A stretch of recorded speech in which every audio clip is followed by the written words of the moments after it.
Hello दोस्तों, channel पर आपका स्वागत है। साल 2026 में ग्रह आपके लिए क्या दिखा रहे हैं? शुरू करने से पहले दोस्तों मैं आपको एक ऐसा उपाय बताऊंगा जो इस साल के लिए बहुत महत्वपूर्ण है। यह उपाय शास्त्र सम्मत है, सस्ता है, आसान है और इसके कोई साइड इफेक्ट नहीं है। तो रावण संहिता, जहां से बहुत उपाय निकाले जाते हैं, वहां दिया गया है कि पीपल के पेड़ को जल देने से सभी बुरे ग्रह शांत हो जाते हैं। तो इस उपाय को आप करिए। और ये इस साल इतना महत्वपूर्ण क्यों है? क्योंकि इस साल में बृहस्पति 2 राशि परिवर्तन करेंगे, जिसकी वजह से इनकी जो 3-3 दृष्टि पड़ती है, वो भी 5-5 महीने में बदल जाएंगी। तो ये एक बहुत इंपॉर्टेंट मूवमेंट होगी और बाकी सब जो ग्रह हैं, शनि, राहु, केतु, वो जहां थे लगभग पूरे साल वहीं रहेंगे। शनि उसी भाव में रहेंगे द्वितीय में, और राहु केतु राशि परिवर्तन करेंगे साल के एकदम आखिर में 5 दिसंबर को। दोनों एक साथ ही चलते हैं। तो इसलिए यह उपाय महत्वपूर्ण है। तो सभी ग्रहों को देखते हैं। सबसे पहले सबसे धीरे चलने वाले ग्रह शनिदेव, जो लग्नेश होते हैं और द्वितीय भाव में बैठे हैं, और ये 12वें भाव के मालिक भी होते हैं। तो इस कुंडली के अंदर लग्न और 12वां भाव बहुत महत्वपूर्ण हो जाता है। लग्न होता है हम, हमारा शरीर, हमारा स्वास्थ्य। 12वां भाव होता है विदेश का, यानी कि विदेश सेटलमेंट का योग बहुत ताकतवर हो जाता है। जिनकी कुंडली में भी 12वां भाव खाली है या शनिदेव स्वयं वहां बैठे हैं, ये भाव खर्चे का भी होता है। और शनि देव द्वितीय भाव में, धन भाव में विराजमान है, तो ये आपको खर्चा भी देते रहेंगे। और द्वितीय भाव के मालिक बृहस्पति की पोजीशन ठीक है, तो वो आपको इनकम भी देते रहेंगे। 12वां भाव कमजोरी की फीलिंग भी देता है। तो आपको ऐसा लग सकता है कि आपके प्रयत्न उतने सफल नहीं हो रहे हैं। और लग्न, जहां से हम स्वास्थ्य देखते हैं, 12वां भाव हॉस्पिटल भी दिखाता है। और लग्न में राहु भी बैठे हैं, जो स्वास्थ्य की हानि करते हैं। तो इसलिए स्वास्थ्य के बारे में हमें सावधान रहना है। शनिदेव जो द्वितीय भाव में बैठे हैं, ये खाने पीने का भाव भी होता है, तो खाने पीने पर भी पूरे साल आपने कंट्रोल करना है। द्वितीय भाव हमारी फैमिली के रिगार्डिंग भी बताता है। तो खास करके जिनकी कुंडली में 12वां भाव खाली है या शनिदेव स्वयं वहां बैठे हैं, उनको ये ज्यादा फीलिंग आ सकती है कि फैमिली से उतनी बातचीत नहीं हो रही जितनी होनी चाहिए थी। तो इस बारे में आप सावधान रहें। यहां से शनिदेव की 3 दृष्टि, जहां पर नंबर 2, 6 और 9 ये राशियां हैं, यहां पर पड़ेगी। तो शनि की दृष्टि क्रूर मानी जाती है। तो जब द्वितीय भाव पे इनकी दृष्टि पड़ती है, तो ये दिखाते हैं कि गाड़ी और प्रॉपर्टी के रिगार्डिंग कोई ना कोई आपको खर्चा करवा सकते हैं। अष्टम भाव पे जो दृष्टि पड़ती है, तो ये धन भाव से दृष्टि डाल रहे हैं अष्टम भाव पे, तो पैतृक धन इत्यादि दिलवा सकते हैं, मगर फालतू का खर्चा भी करवा सकते हैं। और जो 11वें भाव पर दृष्टि पड़ेगी, जहां नंबर 9 लिखा है, ये बृहस्पति की राशि है। बृहस्पति की पोजीशन अच्छी है कुंडली में, और बीच बीच में बृहस्पति की दृष्टि भी इसी भाव पर आती रहेगी।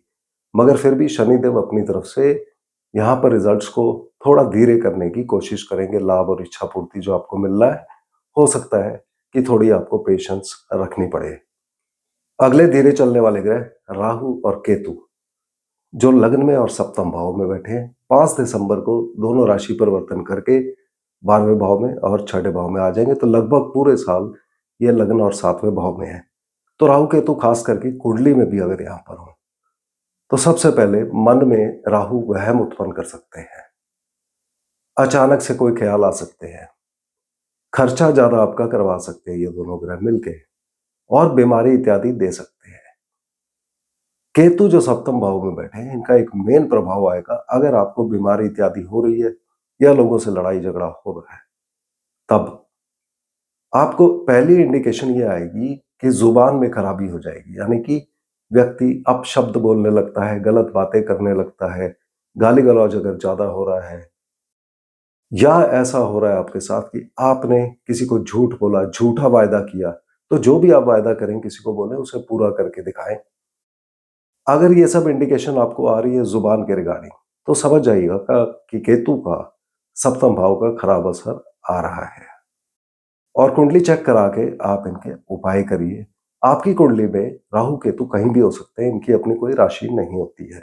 जनरल उपाय में राहु के लिए किचन में खाना खाना, प्राणायाम करना, हनुमान चालीसा पढ़ना अच्छे उपाय होते हैं। और केतु के लिए कुत्तों को खाना खिलाना, एक बहुत अच्छा उपाय माना जाता है।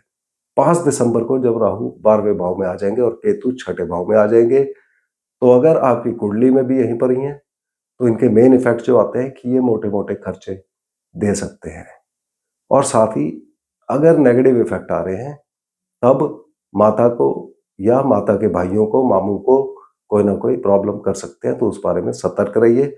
ओवरऑल प्रभाव में केतु के इफेक्ट में बैकबोन में प्रॉब्लम, यूरिनरी सिस्टम की प्रॉब्लम, संतान को कोई कष्ट दे सकते हैं। राहु अचानक से बुरी घटनाएं दे सकते हैं, लड़ाई झगड़ा लोगों के साथ, बीमारी इत्यादि। तो यदि ये सब हो रहा है तो अपनी कुंडली में जहां भी राहु केतु है उसके प्लेसमेंट के अकॉर्डिंगली ही उपाय कराइए। अब बृहस्पति जिनकी मेन मूवमेंट है, बृहस्पति पंचम भाव में है, इनकी पोजीशन अच्छी है। 1 जून को छठे भाव में आ जाएंगे और 31 अक्टूबर को सप्तम भाव में आ जाएंगे। बृहस्पति इस कुंडली के अंदर धन भाव और लाभ स्थान के मालिक होते हैं, तो ये दोनों अच्छे भाव होते हैं। तो बृहस्पति धन प्राप्ति इत्यादि आपको देंगे। शनिदेव धन भाव में बैठ के खर्चे भी दे रहे हैं, तो दोनों होता रहेगा। लोन इत्यादि वापस करना भी होता रहेगा। अब 1 जून तक, जब तक बृहस्पति पंचम भाव में है, धन के रिगार्डिंग आप कहीं इन्वेस्टमेंट्स करते हैं तो उसमें ये आपको लाभ देने की कोशिश करेंगे, मगर बहुत ध्यान से करिए। याद रखिए, इन्वेस्टमेंट के भाव के मालिक बुध देवता जो पंचम भाव के मालिक हैं, ये अष्टमेश भी होते हैं। बृहस्पति यहाँ पर बैठ के संतान प्राप्ति के योग को बहुत ताकतवर कर देते हैं। प्रेम संबंधों में ये सफलता देंगे। कला के क्षेत्र में जुड़े लोग, actor, actresses, musician, singer, dancer, painters और स्पोर्ट्स के क्षेत्र में जुड़े लोगों को, स्पोर्ट्समैन को ये लाभ देंगे, खास करके 1 जून तक।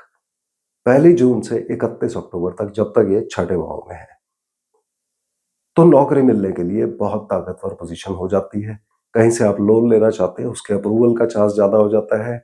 अगर आप कोर्ट केसेस में इन्वॉल्व हैं तो वहां भी आपको बचाव देंगे और वहां पर आपके जीतने का चांस हो जाता है। कॉम्पिटिटिव एग्जाम्स में भी सफलता मिलने का चांस बढ़ा देते हैं छठे भाव में रह के।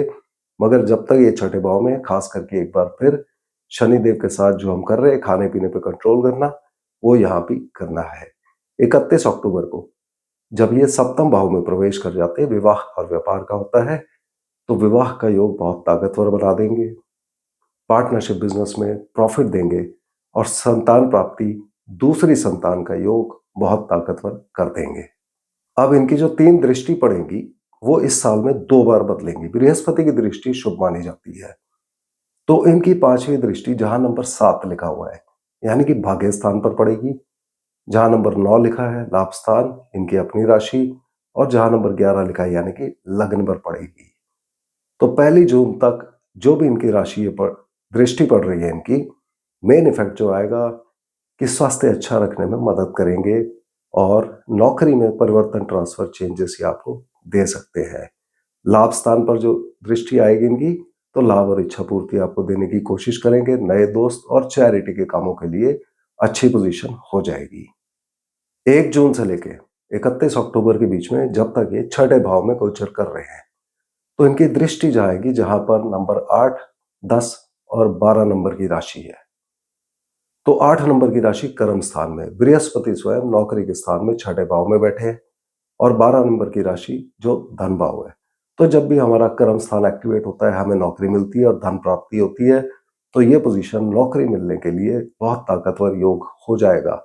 और इनकी जो 7वीं दृष्टि विदेश भाव पर आ रही है, ये दिखाएंगे कि कर्जा लेना और कर्जा वापस करना भी चलता रहेगा, और आपकी नौकरी की कनेक्शन विदेश से हो सकती है, यानी कि नौकरी के रिगार्डिंग विदेश यात्रा करवा सकते हैं, अथवा नौकरी विदेशी कंपनी में, एक्सपोर्ट इंपोर्ट से जुड़े कामों में, इन सब टाइप की कंपनी में आपको मिल सकती है।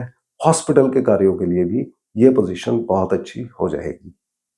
31 अक्टूबर से जब ये सप्तम भाव में आ जाते हैं, तो इनकी 3 दृष्टियां जहां 9, 11 और 1 नंबर की राशि है, यहां पर पड़ेगी। अब 11 होता है लगन, यानी कि हम खुद। जहां 1 नंबर की राशि है, ये तीसरा भाव मेहनत का होता है, यानी कि हम खुद कितनी मेहनत करेंगे।